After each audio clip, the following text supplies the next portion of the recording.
In this question, we are asked to find the value of k for which this equation has no real solutions. First, we must know that for a quadratic equation to have no real solutions, then the discriminant of the quadratic function should be less than 0.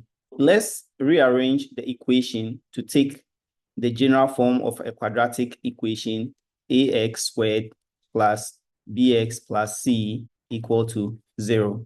We can do this by bringing all the terms at the right-hand side of the equation to the left-hand side, so that this becomes x squared minus 2kx plus k squared plus k minus 3 equal to 0. From here, we can see that a is 1, b is negative 2k, and c is k squared plus k minus 3.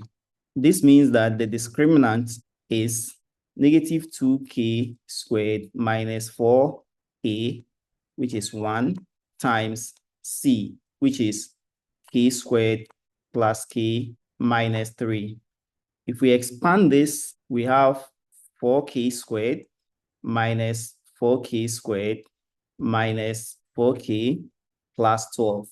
And this will further simplify to minus 4k plus 12.